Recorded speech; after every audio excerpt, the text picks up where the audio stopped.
Hi, this is Dr. Parikh, and I'm going to talk about how to read a journal article. My video from last time should still be completely relevant, so I thought I would make another one with a different article just to be a compliment, but I'll try to link to that first video so you can watch both if you're struggling. The first thing about reading a journal article, I highly recommend printing it out. I do everything on my Kindle, my computer, my iPad, but when I'm reading a journal article, I really need to have it on paper in front of me.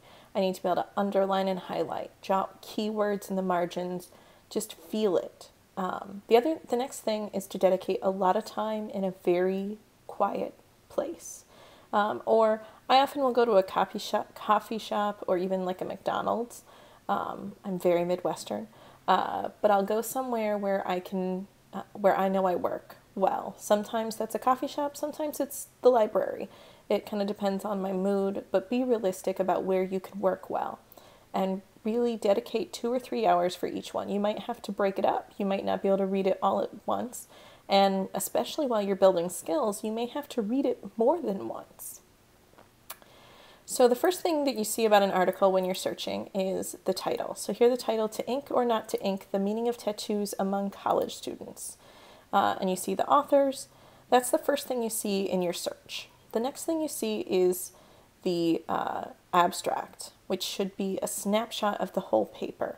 And that's going to be when you click on the title, typically then you see the abstract. And that's often what you decide to read the article based on.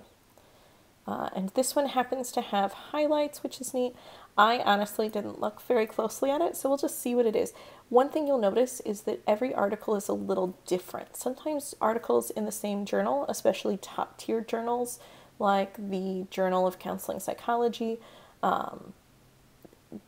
sometimes, or the American Psychologist, those tend to have, the same journal may have its own format, but especially in smaller journals or different subspecialties, you might start to see a lot of variety in how the articles look. So we'll talk about which pieces are common and which ones are less common. So there's always going to be some sort of abstract at the beginning.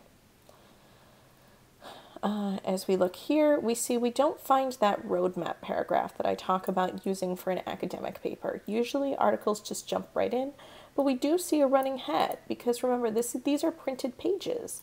It's meant to be able to flip through like a magazine and find the article you're looking for. We see lots of citations along the way. Those can be really distracting until you get used to them. Just read right over them. After a while, you won't even notice they're there as you're reading. But it's nice because let's say, the sentence in 1990, a national survey found that 3% of respondents had at least one tattoo. That might be they're using it as their interest catcher, like you're supposed to for the roadmap. You could go to the very end, to the reference page,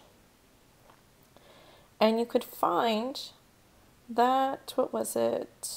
Oh, I thought it was Anderson, but I must have been wrong.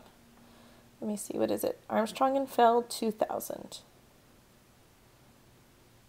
You can look for Armstrong and Feld 2000, and you could go to the library and look that up yourself. So let's say, let me see if I still have my library open. Yep, I do. So I could go into this nice little summons that just searches everything for the library. Hit my search and see what comes up. And it looks like we do have, we have full online text access to that particular one. I've already signed in, so I don't have to. But I could read this over for myself and cite either that statistic or a different interesting statistic. So as you're reading, one thing you always are on the lookout for is citations that might be helpful to you, especially keeping in mind that you'll need a fourth article at some point. So you can find something that fits with what you're interested in going deeper into. So you still see this sense of starting out, of catching interest, giving background information. As you look, you'll see headings that are signposts to help you understand the main organization. So first, just try to get familiar with the basic idea of the paper. Read the abstract again, because that's a nice overview. You can also jump to, since this doesn't really have a roadmap paragraph, you can jump and find the conclusion. And I'm scrolling. I'm sorry if I'm making anyone a little sick. I see the discussion heading. They don't have a heading that says conclusion. Sometimes people do. They also don't have headings for limitations or future directions or applications, but those things are probably in there. We'll look there later. And I'm sure there is a conclusion. So here I would look just at kind of the last couple paragraphs. Sometimes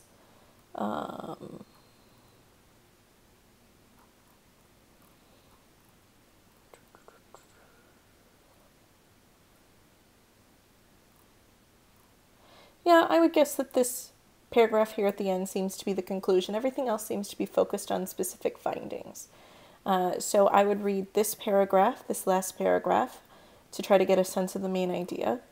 The next place is a secret I'm going to let you in on. One of the first places I turn when I'm trying to figure out the main point of a paper is the first paragraph after the discussion.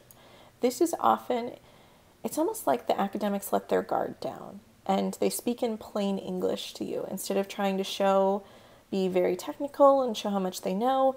It's like they just take a breath and get real with you for a moment. So this paragraph almost always is a restatement of the purpose. There's usually some reference to what the hypothesis is and some basic overall what was the finding. Now the discussion goes on to go through the individual results in a more specific way. But this first paragraph, I find it's a really helpful starting place just to get a sense of where you're even going. It's very overwhelming to read an article, especially in a topic you're not familiar with. So this paragraph, the first paragraph of the discussion, is usually a good place to just orient yourself. Another way to orient yourself is to go through and look at, so I'm going back to the beginning now, and it may be to go through and look at the headings. So why people get tattoos. What else? Attitudes regarding tattoos. Why people do not get tattoos. And then the current study. So the current study might be another good place to look just to try to get a sense of where are they actually going with this. Because it's really hard to try to just juggle lots of ideas in your mind not knowing where it's going. That's why it's so helpful to use these reading skills for getting an overview before you try to get into the details, because you just can't track 100 details along the way. And if you don't know where you're going, it's hard to know which details were important. Another trick for reading is to focus on the first sentence of each paragraph. Good writers will be using topic sentences that help you know the main point of the paragraph. So you might do one read through where you just look at the first sentence of each paragraph to try to get a broad sense of what the article said.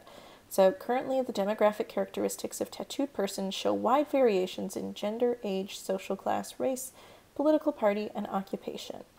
The next paragraph. Although the extant literature on tattooing is increasing, little is known about tattooed and non-tattooed college students' behaviors, motivations, and perceptions related to tattooing. So now I'm getting a sense of where the paper is going, and I'm getting a sense of the population too, college students. So now we'll go on why people get tattoos. The reasons for obtaining a tattoo are varied. Additional research demonstrates that women more often seek tattoos for personal decoration and to feel independent, and men more often get tattoos as a symbol of group identity. We'll do one more. Tattooed and tattooed respondents say there is not a primary reason for getting a tattoo. I don't know if that's a typo or if that's what it's supposed to say. Or it feels like it should be tattooed and non-tattooed or something like that. These findings can be interpreted via the bodily signs approach, in which actors voluntarily select signs, including tattoos, from collections of cultural symbols that are meaningful in their social world. So we are missing a lot of details here. There's a lot that I don't know, but I'm creating a map in my mind of where this paper is going. And now, once I have that basic map, I can go back through and start to focus on the main ideas in each paragraph. When I write, I highlight and I'll underline some, but if it's really a brand new topic for me, when I look back at the page, almost everything's highlighted because everything seems important and new to me. If it's a field that I'm more familiar with, I'm just looking for the new or particularly relevant stuff, and so I highlight a lot less. So if you notice that your page is bleeding highlighter, it may be helpful to focus each paragraph, try to say, okay, what's a word or two that will help me understand what that and remember what that paragraph was about. You're really seeking to read for understanding first, and then when you're ready to start taking main ideas out, you're going back and saying, okay, what really catches what I'm interested about this article? And you're looking not to just do a sentence to one sentence to another sentence, but to really capture a main purpose of a paragraph. Again, not looking at just that first sentence that's capturing their main idea, but thinking how you would say things. So read the whole paragraph and think about what stood out to you. Because what stands out to you might also be slightly different than what that first paragraph was about, or the main sentence was. So we're going through, we're reading, we've finished the introduction, which is what we're calling the literature review for the first paper. And now we're at this current study paragraph. This is the one that tells you what the main focus of this study was. It'll give you a sense of where they think they fit in the existing literature, what they think they're contributing, and what their hypotheses were. Next, we get to the methods section. This should sound pretty familiar from the research proposal video. This is where they're telling you who was in their study, what they used. So here they use the word instrument. Some people use measures or materials or even apparatus, and procedures. So this is a pretty standard one. If you look back at my first video, that article, I believe, had a less standard one. So I had to kind of hunt around to find some of the information. And then results. The results section is usually fairly short text-wise, but sometimes there's a lot of tables and charts, and it's often pretty technical. So read at least the first sentence in every paragraph, and by the time you get through experimental psych, you should be able to read the whole section, and you may not understand all the analyses, but you should be able to get a basic idea of what they're doing. So for now, read at least the first sentence of each paragraph, and spend some time looking at the charts trying to decode what they're telling you. Let's do a couple tables and charts. So table 1, frequency and percent of responses to item, why did you get your first tattoo? This one is pretty straightforward. I feel like I understand it pretty well. So let's pick one, aesthetic self-distinction, form of aesthetic symbolism or positive self-distinction, internal factor. So I'm seeing there's internal factor, and then I do see an external factor, statement of independence or rebellion. So they seem to be dividing things into two different factors. I get this idea of like you want it kind of seems like being unique.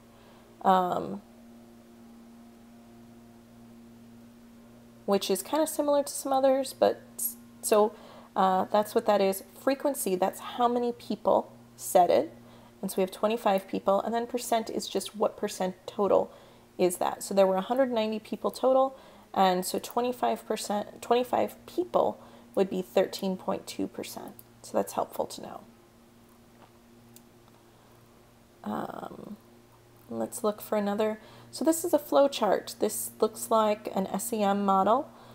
So we're looking at different main ideas, main sort of influences, and they would have told us how they measured each one of these. These numbers here show the strength of the relationship. A number closer to either 1 or -1 shows that it's a stronger relationship. Positive means that as one goes up, the other goes up. Negative means that as one goes down, the other goes up. So the longer it's been since the first tattoo, little less, the lower the liking was, but it wasn't very strong. 0.12 is not a terribly strong. It was significant, so these p-values, the smaller it is, the less likely it is that it was just a chance finding and that it's not really a thing. It just happened to be that these people answered that way. So it is, there's a 1 out of 20 chance that maybe this was just random data noise. So as I'm looking through, I don't expect you to be able to decode all of that information on each of these, but it just spend a little time at least looking at the numbers. Usually more stars is better. See, and then mean is the average, and standard deviation is how much variability there was. So a bigger standard deviation means that there was a lot of variety, whereas a small standard deviation means most people tended to answer the same way. This is a table of correlations, which works the way I just described. Bigger closer to 1 or -1 means a stronger relationship.